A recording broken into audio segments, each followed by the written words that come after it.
Hey now, today I am going to be making a peanut butter banana sourdough. Kind of going for a little sourdough take on that classic sandwich. So what I've got here for that, right off the bat, I'm going to be starting off with 75% hydration. I'm doing a 500 gram loaf, so that's 375 grams. I'm just using strong baker's flour. You could sub out just like unbleached all-purpose flour. And then before I add that though, I'm going to be adding my bananas. I'm going with 3 bananas in this loaf, which might be a lot, but we're going to take her to 11. We'll see how that turns out. The bananas that I'm using kind of look like this, like almost add like classic banana bread amount of overripeness. So I'm just going to put these in first. All I did was peel them and then just kind of give them a really quick mash with the spoon there. I'll just kind of squish them around just a little bit. We'll add this this flour here. So, like I said, it's a 500 gram insofar as the flour is concerned loaf. So I'm just going to get this all mixed up like this, and then we're going to let it autolyze for about probably an hour or two, just until my leaven is ready, because that's been cranking away since first thing this morning. So, oh yeah. Really, really quick and easy to incorporate. I'll be adding the peanut butter when I add sorry, I can't even talk, I'm so excited. When we add the salt. So, there we go. All right, perfect. Just like so, I'll get my hand all cleaned off and then let this just sit here and autolyze.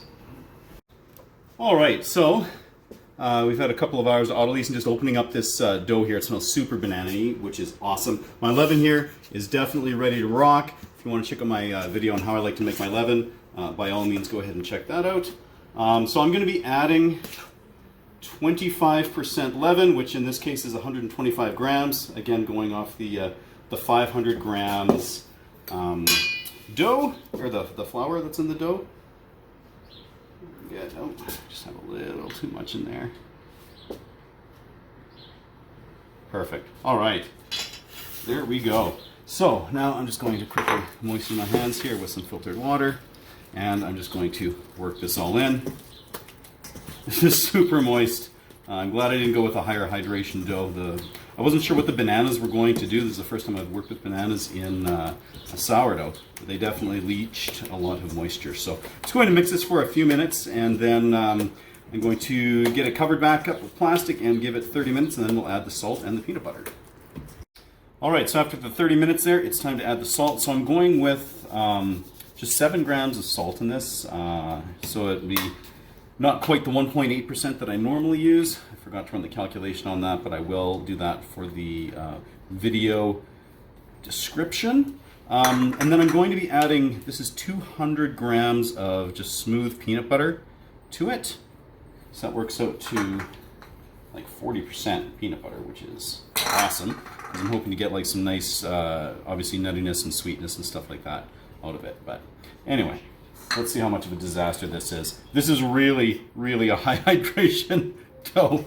I'm starting to regret some of my life choices here, possibly having added the 75% hydration to this. I think I might be tempted to go a little bit less next time, but who knows? I guess we'll see after the final product. So anyway, this will be a few minutes of adding this, and then we'll take a look at it. So there we are, fully incorporated. So I went with that lower salt just because of the salt that is already in the peanut butter. So anyway, yeah, I'm going to give that about 30 minutes, and then we will look at it again. All right, so after those 30 minutes, I'm just going to do a quick stretch and fold here. Woohoo! On this very, very goopy sourdough. I'm going to give it like 6 stretches coming around.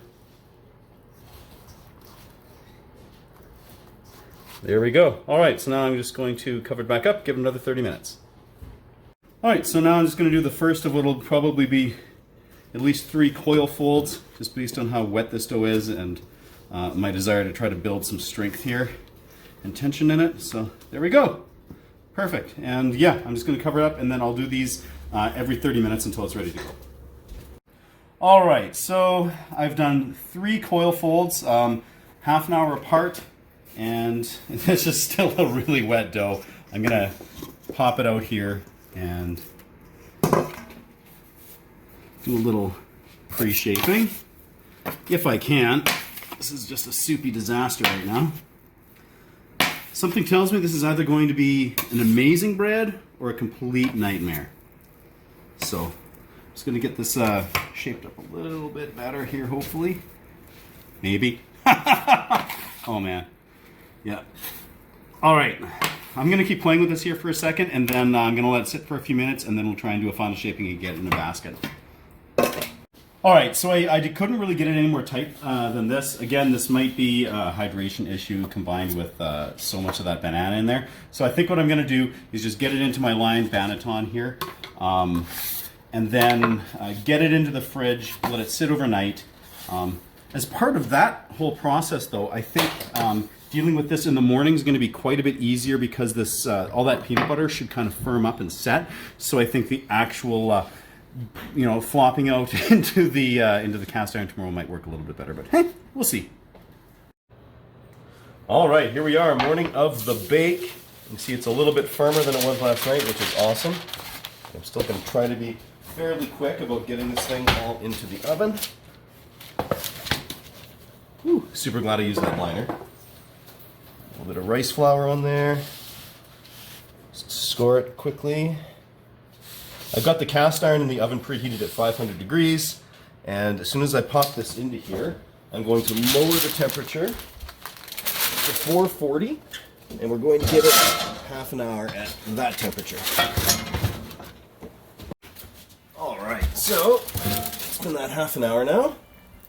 Oh, look at that. It smells so much like peanut butter in here right now. I'm just going to pop this out. You know what? No, I am going to leave it in that cast iron, I think. So I'm just going to turn the temp down to 430 and give it about 20-25 minutes. All right, so it's been about 22 minutes. So I'm just going to pop this out. Just like so. And now I'm just going to give it some time to cool down, and then we'll crack into it. All right, well, it is the moment of truth here. I'm going to be slicing into this. So this didn't have a huge rise on it, but again, I think it was just because it was such a moist bread. Oh, look at that. Fairly dense crumb. Oh man, all you can smell right now is banana. Let's take a little slice of this here. You want to try it there, kiddo? You want to try a little bite? I will too.